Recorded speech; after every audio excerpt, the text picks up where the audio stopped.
បទុកប៉ុនភ្នំរឿងស្នេហាបេះដូងពោពេញដោយបញ្ហា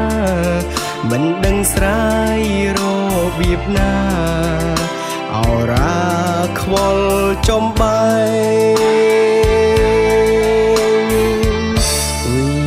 បាត់ដួងចិត្តគិតមិនយល់ខ្វល់ខ្វាយអំពងសែនរែងគិតស្រឡាញ់អាណិត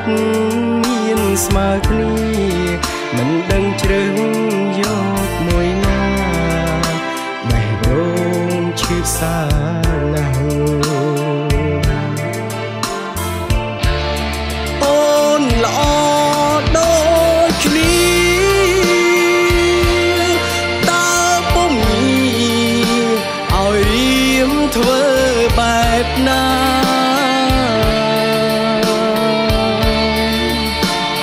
សូមជីវ៉ាកុំឲ្យប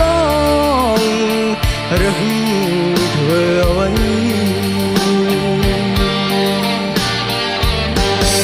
សម្រាប់ចិត្តមិនបានទេសូមមាសអូនយល់ចិត្ត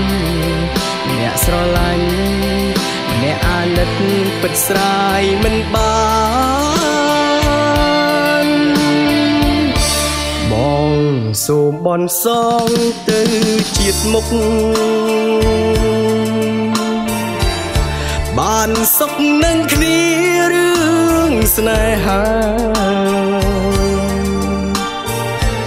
ម្នាក់คล้ายជាម្ដាយម្នាក់ជាភរិយាប្រាថ្នារួមរស់រៀងរហូតកុំឲ្យសោយសោកដូចជាតិលឺ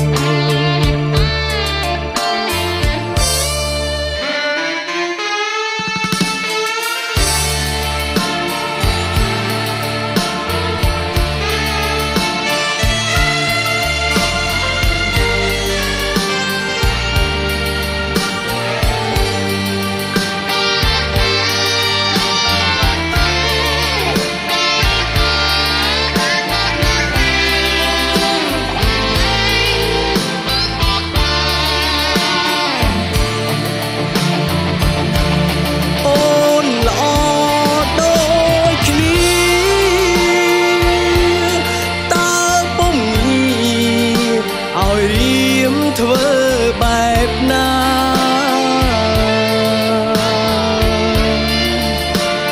សូមជីវ៉ា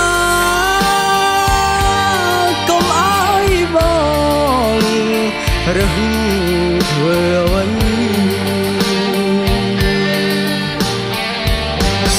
សម្រាប់ចិត្តមិនបានទេសូមមាសអូនយល់ចិត្តអ្នកស្រឡាញ់អ្នកអាណិតពិតស្រាយមិនបានបងសូមបន់សងទៅ